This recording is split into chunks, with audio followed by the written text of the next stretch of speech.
সারদা কাণ্ডে তদন্তকারীদের হাতে উল্লেখযোগ্য সূত্র। হদিশ মিল মার্কিন মুলুকে থাকা সফটওয়্যারের সার্ভারের। সারদা কেলেঙ্কারির তদন্তের শুরু থেকেই পুলিশ বারবার গুরুত্ব দিয়েছে সংস্থা সফটওয়্যারে। সেই সূত্র ধরে তদন্ত শুরু করে পুলিশ। তবে পুলিশ সূত্রে খবর, এই সফটওয়্যারটির মধ্যে কিছু গলদ রয়েছে। কারা সেখানে লগ ইন বা লগ আউট করে কিংবা কোথা থেকে কোন অ্যাকাউন্টে টাকা জমা পড়ছে সে বিষয়ে বিশেষ তথ্য পাওয়া যাচ্ছিল না।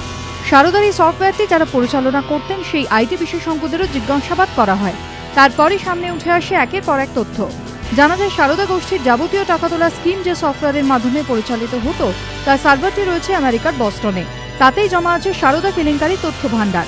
তদন্তকারী অফিসারদের অনুমান, পরিকল্পনা মাফিকই সারদা কর্ণধার সুদীপ্ত সেন এই ছক সাজিয়েছিলেন। কারণ বিদেশে সার্ভার থাকলে সারদা গোষ্ঠীর গোপন তথ্য পেতে গোয়েন্দাদের রীতিমতো বেগ পেতে হবে। তদন্তের পর পুলিশ জানতে পেরেছে এর সঙ্গে দুই বাঙালি যুবক জড়িত। তাদের মধ্যে একজন বস্টনেই থাকেন, আর একজন সারদা গোষ্ঠীর কর্মী। পুলিশের অনুমান, সফটওয়্যার সম্পর্কে সম্পূর্ণ তথ্য হাতে এলে সারদার অনেক রহস্যই জবনিকা পড়বে। অন্যদিকে সারদা কেলেঙ্কারির প্রেক্ষিতে এবার সংস্থার অধিকর্তা মনোজ কুমার নাগেলকে জেরা করল আসানসোল কমিশনারেটের পুলিশ। মূলত ওই এলাকায় দায়ের হওয়া অভিযোগের ভিত্তিতেই তাকে রাত 10টা পর্যন্ত জেরা করা হয়। পুলিশের এই দলটি বুধবার সুদীপ্ত সেন ও দেবযানীকেও জেরা করবে। অন্যদিকে আমানতকারীদের অভিযোগের ভিত্তিতে এদিন আসানসোলে বেদ প্রকাশ গণ নামে সারদার এক ব্রাঞ্চ ম্যানেজারকে গ্রেফতার করেছে পুলিশ। রাজশ্রী দত্তগুপ্ত ও ময়ূখ ঠাকুর চক্রবর্তীর রিপোর্ট, এবিপি আনন্দ, কলকাতা।